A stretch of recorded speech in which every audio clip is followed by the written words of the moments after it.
Hello friends, இந்த வீடியோவில் previous year questions தான் பார்க்க போகிறோம். ஃபர்ஸ்ட் கொஷின் பாருங்கள். டிஎன்ஏவை 2 இழைகளாக பிரிப்பதில் ஈடுபடும் நொதி யாது அப்படின்னு கேட்குறாங்க.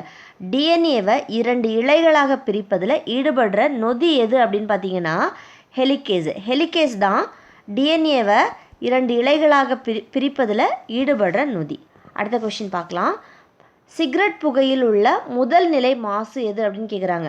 சிகரெட் புகையில் உள்ள முதல் நிலை மாசு எது அப்படின்னு பார்த்தீங்கன்னா கார்பன் மோனாக்சைடு மற்றும் பென்சின். சிகரெட் புகையில் உள்ள முதல் நிலை மாசு கார்பன் மோனாக்சைடு மற்றும் பென்சின். அடுத்த கொஷின் பார்க்கலாம். பந்தை மேலே எறியும் போது அது மேலே செல்கிறது.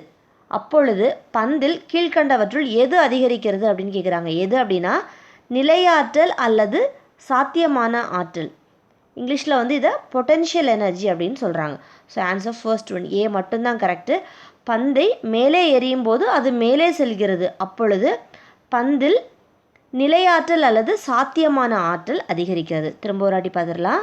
பாருங்கள், டிஎன்ஏவை 2 இழைகளாக பிரிப்பதில் ஈடுபடும் நொதி எது அப்படின்னா அது ஹெலிகேஸ். அடுத்தது, சிகரெட் புகையில் உள்ள முதல் நிலை மாசு கார்பன் மோனாக்சைடு மற்றும் பென்சின். அடுத்தது, பந்தை மேலே எறியும் போது அது மேலே செல்கிறது. அப்பொழுது பந்தில் நிலையாற்றல் அல்லது சாத்தியமான ஆற்றல் அல்லது பொட்டென்ஷியல் எனர்ஜி அப்படின்னு சொல்லுவோம். இதுதான் அதிகரிக்கிறது. So answer first one.